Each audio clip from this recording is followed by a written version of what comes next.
Hey everyone, welcome to World Heritage Journey. Today we're at the ancient city of Nessebar in eastern Bulgaria. So behind me you can see the Black Sea on the eastern coastline of Bulgaria, and the ancient city of Nessebar sticks on a promontory out into the sea.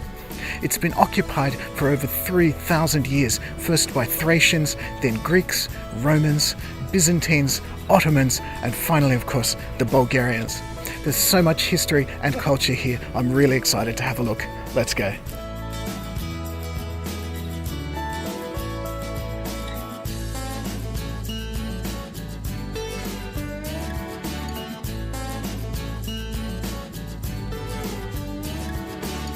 So the city has actually been continuously inhabited for about 3,000 years.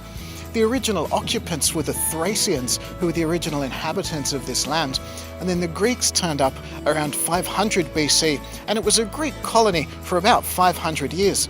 The Roman Empire arrived in 71 BC, and then of course it was part of the Roman Empire, right through until it became part of the Bulgarian Empire, and that wasn't actually until about 800 AD.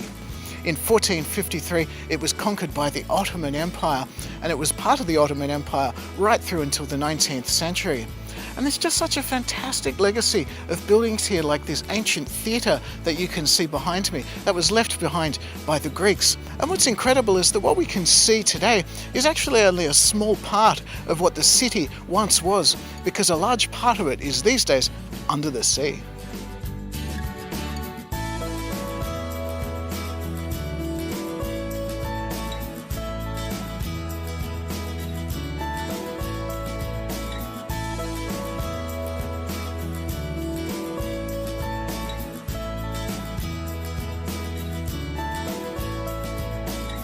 So behind me you can see one of the older buildings that still remains here in the city, and it's actually the remains of the baths. These were constructed in the Byzantine period, probably in around the early 6th century. And like most Roman type baths, they had warm, hot and cold rooms, so it's really, really modern the way we think of it today. What I love though is just how it's buried essentially under the modern street level, and it's only been dug up fairly recently.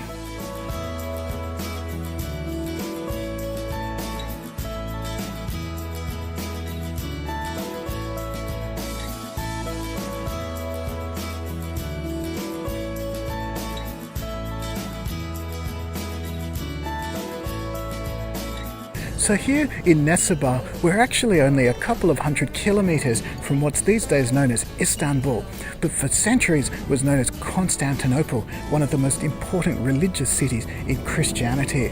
And because of that, this was actually quite an important religious city in its own right, and it had at one point almost 40 churches in what's not actually a very big area. Behind me you can see the Church of St. Stephen, and it originally dates from the 11th century, and there's frescoes inside and out from the 16th to 18th century, and they're very beautiful. Let's have a look.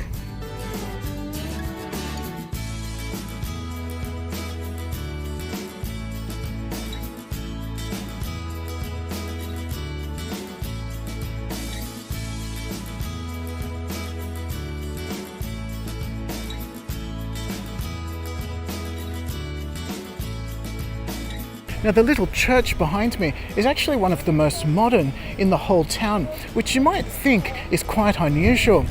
But there's a really good reason for it.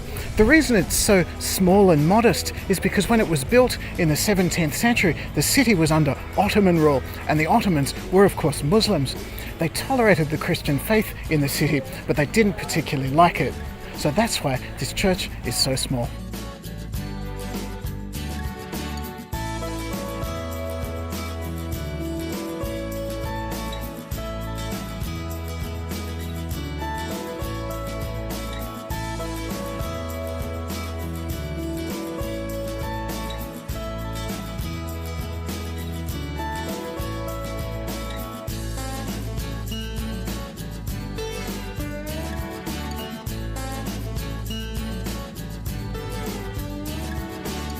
Well, it's been a really interesting day here in Nessebar. There's a fantastic legacy of so many different periods of history, and as you walk around the city, it's really evident as well, which makes it a really interesting place.